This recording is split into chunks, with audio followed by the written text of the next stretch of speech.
मेरे प्रिय भाई और बहनों, आधुनिक इंसान ने बहुत सारी उपलब्धियां हासिल की हैं, अनगिनत उपलब्धियां हम सोच नहीं सकते हैं। जो 10-20 साल पहले हम सोच नहीं सकते थे, उससे भी ज्यादा इंसान ने आज उपलब्धियां हासिल की हैं। लेकिन इसके साथ साथ मनुष्य ने बहुत सारी चीजें गंवा दी हैं। इसके साथ साथ मनुष्य ने बहुत सारी चीजें गंवा दी हैं। उसमें से एक है पाप बोध।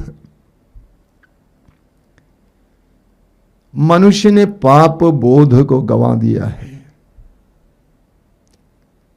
आधुनिक मनुष्य के अंदर पाप बोध है ही नहीं। बहुत कम लोग हैं जिनके अंतःकरण साफ है। बाकी लोगों के अंतःकरण लगता है या तो सो गया है या तो मर गया है। नतीजा क्या है आज देखते हैं आप, क्या क्या हो रहा है। हत्याएं, हिंसा, निर्मम हत्या, व्यभिचार, चोरी, अत्याचार, झूठ, बेईमानी, हिंसा, हम सोच नहीं सकते हैं ऐसी घटनाएं आज घटित हो रही हैं। मनुष्य का अंतःकरण मर गया है ऐसा लगता है। उसको दूसरों को दुख देते हुए कोई तकलीफ नहीं महसूस होती है। आजकल की घटनाओं के बारे में सुनने के बाद बड़ी पीड़ा होती है। सोचने लगते हैं कि हमारा स्वभाव क्या बन गया है। हम पशु तुल्य बनते जा रहे हैं। तो आधुनिक इंसान ने पाप बोध गंवा दिया है। उसको पाप का बोध ही नहीं है। कुछ दिन पहले एक भाई मेरे पास आया था, काफी दूर से आया था, करीब 30-35 साल का। उस भाई ने कहा कि मैं इसलिए आया हूं क्योंकि मेरी पत्नी मेरे घर नहीं आना चाहती है। उसका घर मेरे घर के पास है और मेरी एक छोटी सी बेटी भी है, उससे मिलने भी नहीं देती है। वो मेरे घर पे आना नहीं चाहती है। उसके साथ कुछ लोग आए हुए तो उन्होंने कहा कि ये करीब 16 साल तक उस लड़की के साथ घूमता था। 17वें साल उसने शादी की। वो भाई बताते जा रहा था कि मेरी पत्नी मेरे घर पे आने को तैयार नहीं है। इसी के कारण उसको बहुत ज्यादा पीड़ा थी। मैंने पूछा कि 16 साल तक आप क्या कर रहे थे? घूम रहे थे। उसके साथ रिश्ता रखा हुआ था। मैंने कहा कि मुझे उन 16 सालों के बारे में ज्यादा चिंता है। उन 16 सालों में आप व्यभिचार का जीवन जी रहे थे। न जाने आपने कितनी बार अबॉर्शन कराया होगा। आपको उसके बारे में चिंता नहीं, उसके बारे में दुख नहीं है। आपको दुख सिर्फ इसलिए है कि आपकी पत्नी आपके घर पे नहीं आ रही है। मैंने कहा कि दर्शन भवन जाइए, 4-5 रोज आश्रम में रहिए, उन 16 वर्षों के पापों के लिए प्रभु से के सामने पश्चाताप कीजिए। प्रभु से कहिए कि प्रभु मैंने गलती की, मैंने अपराध किया। अपने अंतःकरण को साफ कीजिए, मैंने उससे कहा। जब मनुष्य पाप में रहता है तो वो अंधा हो जाता है।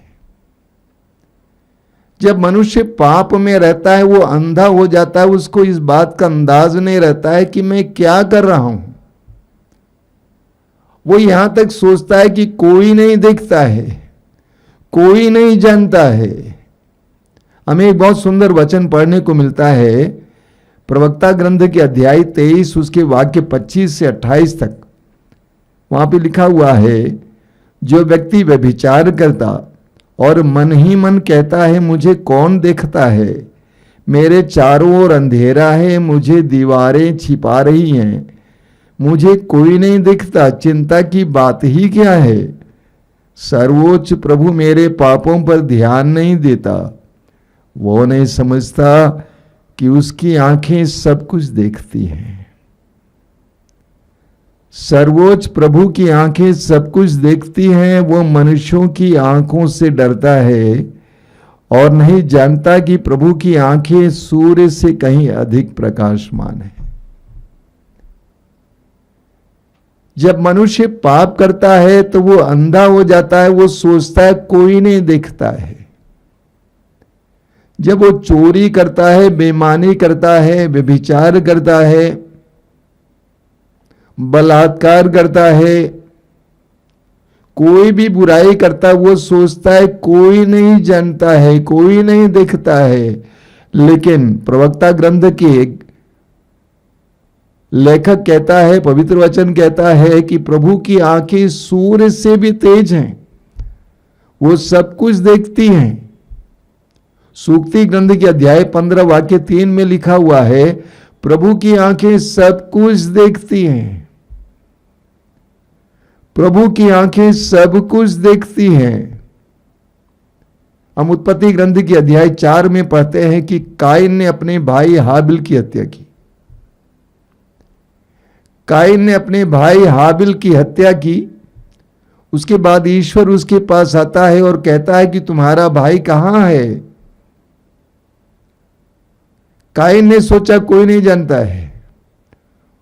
उसने जवाब में कहा, क्या मैं अपने भाई का रखवाला हूं? यानी उसको जरा भी इस बात का एहसास नहीं हुआ कि मैंने अपराध किया है। उसका हृदय कठोर हो गया था, उसका अंतःकरण कठोर हो गया था। उसको जरा भी नहीं लगा कि ईश्वर मुझसे पूछ रहा है। सब कुछ जानने वाला ईश्वर पूछता है कि तुम्हारा भाई हाबिल कहां है। उसको तो छाती पीट कर रोना चाहिए था और कहना चाहिए था कि प्रभु मैंने अपराध किया है, मुझ पर दया कर। लेकिन ठीक इसके विपरीत हम पढ़ते हैं कि काइन का हृदय कठोर था, उसका अंतःकरण बिल्कुल मर गया था। इसी तरह हमें दाऊद के बारे में पढ़ने को मिलता है सामुएल के ग्रंथ में। सामुएल के दूसरे ग्रंथ के अध्याय 11 में हम पढ़ते हैं कि दाऊद ने पाप किया। इस्राएल का यशस्वी राजा दाऊद, जिसने इस्राएल पर 40 साल शासन किया, उस दाऊद ने पाप किया। अपने ही एक सैनिक की पत्नी के साथ व्यभिचार किया, उससे एक बच्चा भी हुआ और उसने उस सैनिक को मरवा डाला और उसकी पत्नी को अपनी पत्नी बनवाया। इसके बावजूद दाऊद इस तरह जी रहा था मानो कुछ नहीं हुआ है। दाऊद ने 2 बड़े बड़े अपराध किए। एक उसने व्यभिचार किया, दूसरा उसने अपने ही एक सैनिक को मरवा डाला। इसके बावजूद वो इस तरह जी रहा था मानो उसने कुछ नहीं किया है। उसको जरा भी अपने पाप का एहसास नहीं हो रहा था जब तक कि नबी नातान उसके सामने नहीं आया और कहा कि तुमने पाप किया है। तब दाऊद को अपने पाप का एहसास होता है। लोग सोचते कोई नहीं जानता है, इसीलिए लोग अपने अंतःकरण के खिलाफ काम करते हैं, अपने हृदय को कठोर बना देते हैं। लेकिन एक सच्चाई है, वो सच्चाई यह है कि जो पाप करेगा उसका नतीजा उसके साथ चलेगा। सूक्ति ग्रंथ के अध्याय 13 उसके वाक्य 21 में लिखा हुआ है, विपत्ति पापी का पीछा करती है। विपत्ति पापी का पीछा करती है।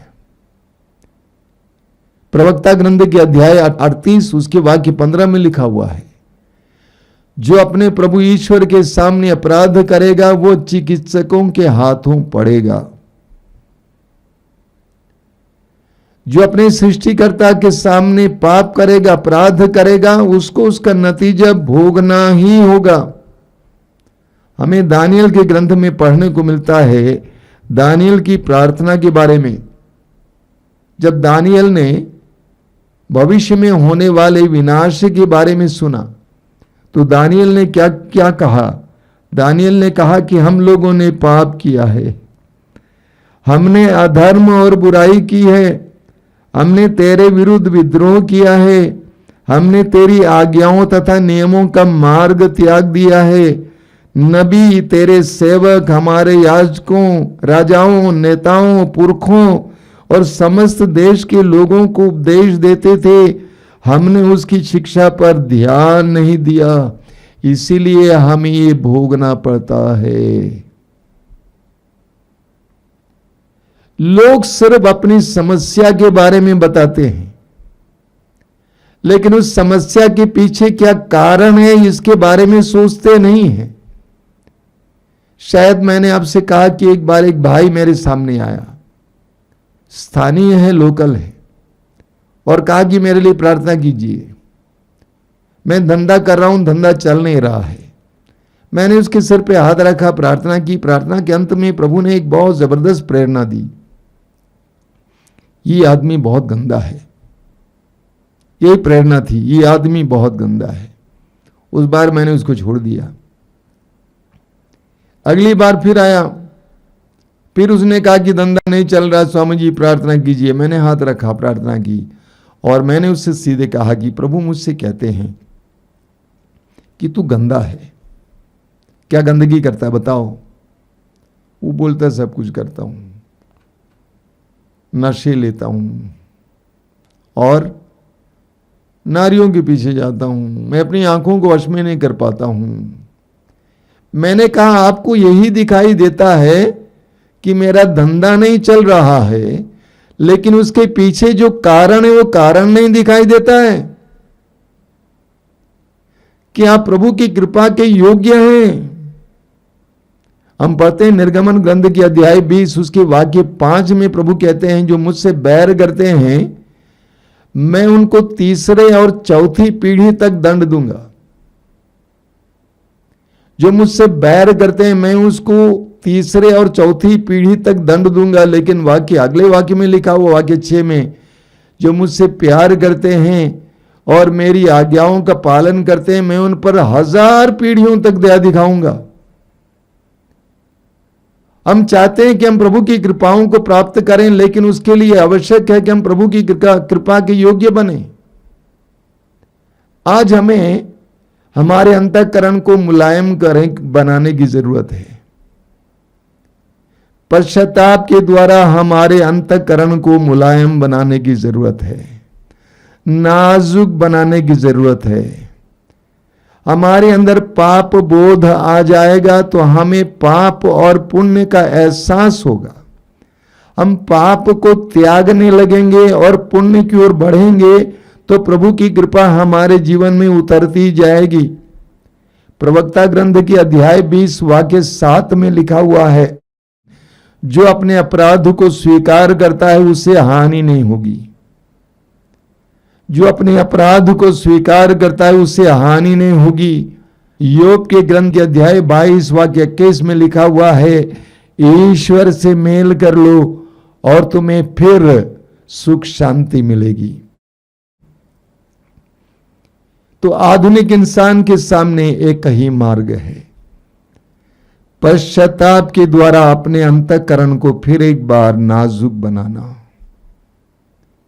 अपने में पाप बोध लाना, अपने में भलाई और बुराई की पहचान लाना। इसके द्वारा ही हमारे मार्ग प्रशस्त होंगे, हमारे जीवन में प्रभु की कृपाएं मिलेंगी। हम में से जो कैथोलिक हैं, हमारे लिए एक बहुत बड़ा उपहार कलीसिया में दिया गया है, और वो उपहार है पाप स्वीकार संस्कार। सूक्ति ग्रंथ की अध्याय 28 वाक्य 13 में प्रभु का वचन कहता है, जो अपने पाप को छिपाता है वह कभी उन्नति नहीं करेगा। जो अपने पाप को छिपाता है वह कभी उन्नति नहीं करेगा, लेकिन जो उसको प्रकट करता है, स्वीकार करता है और उसका परित्याग करता है, उस पर दया की जाएगी। जो व्यक्ति अपने पाप को छिपा के रखता है, अपने हृदय में रखता है, प्रभु के सामने प्रकट नहीं करता है, उसको स्वीकार नहीं करता है, अपने को सही मानता है, वो कभी उन्नति नहीं करेगा। लेकिन जो उसको प्रकट करता है, उसको स्वीकार करता है और उसका परित्याग करता है, उस पर अपार दया की जाएगी। पाप स्वीकार संस्कार कितना महत्वपूर्ण संस्कार है। इस संस्कार के द्वारा हमें चंगाई मिलती है, हमें बंधनों से आजादी मिलती है, हमें तरक्की मिलती है। जब हम अपने पापों को स्वीकार करते हैं, प्रभु के सामने नम्र बनाते हैं अपने आप को, अपने पश्चाताप के द्वारा अपने आंसुओं को प्रभु के सामने बहाते हैं, तब हमारा अंतःकरण स्वच्छ हो जाता है और प्रभु की दया हमारी ओर बहने लगती है, हमें एक नया जीवन मिलने लगता है। आज हम सब लोग प्रार्थना करेंगे कि प्रभु संसार भर में लोगों को पाप बोध दीजिए, अपराध बोध दीजिए, उनको पाप का एहसास कराइए। पवित्र आत्मा से प्रार्थना कीजिए, क्योंकि प्रभु यीशु ने कहा कि पवित्र आत्मा तुम्हें पाप के बारे में समझाएगा। पवित्र आत्मा ही हमें पाप बोध दे सकता है। यही कारण है कि जब साधना केंद्रों में लोग जाते हैं, पवित्र वचन को सुनते हैं, प्रार्थना में बैठते हैं, तो पवित्र आत्मा उनके ऊपर उतर आता है, उन्हें पवित्र आत्मा का अभिषेक मिलता है, तब उन्हें पाप बोध होता है। उनकी नजरों के सामने उनके बीते जीवन के सारे पाप दिखाई देते हैं, उन्हें पश्चाताप का वरदान मिलता है। इस प्रकार उनके जीवन में प्रभु को कार्य करने का अवसर मिलता है। हम प्रार्थना करें संसार भर के सभी लोगों को पाप बोध का वरदान मिले। हम भी अपने लिए प्रार्थना करें कि हमें भी प्रभु नाजुक बनाए, हमारे अंतःकरण को नाजुक बनाए। हम पाप करते समय हमें दुख का एहसास हो, हम दूसरों को दुख देते समय अपने में पीड़ा का एहसास हो, हम बुराई करते समय अपने में पीड़ा का एहसास हो, ताकि हम लोग प्रभु की कृपा के योग्य बने। आइए हम प्रार्थना करें, आंखें बंद कीजिए। प्रभु धन्यवाद देते हैं तेरे पवित्र वचनों के लिए। प्रभु यीशु तूने कहा पश्चाताप करो, ईश्वर का राज्य तुम्हारे निकट आ गया है। तू चाहता है कि हम लोग ईश्वर के राज्य का एहसास करें, उसमें प्रवेश करें, उसमें जिएं। तू चाहता है कि हमारे परिवारों में ईश्वर का राज्य आवे। प्रभु उसके लिए हमें पश्चाताप का वरदान दीजिए, हमारे अंतःकरण को नाजुक बनाइए, हमें पाप का बोध दीजिए, हमें गलतियों का बोध दीजिए, ताकि हम पाप से भागें, हम पाप से भागें। वचन में लिखा हुआ पुत्र, जिस तरह तू सांप से भागता उसी तरह पाप से भागो। अगर वो पास आएगा तो वो तुम्हें काटेगा, उसके दांत सिंह के दांतों जैसे हैं जो मनुष्य की आत्मा का विनाश करते हैं। हमें पाप बोध दीजिए ताकि हम पाप को दूर रखें, पाप से बचे रहें।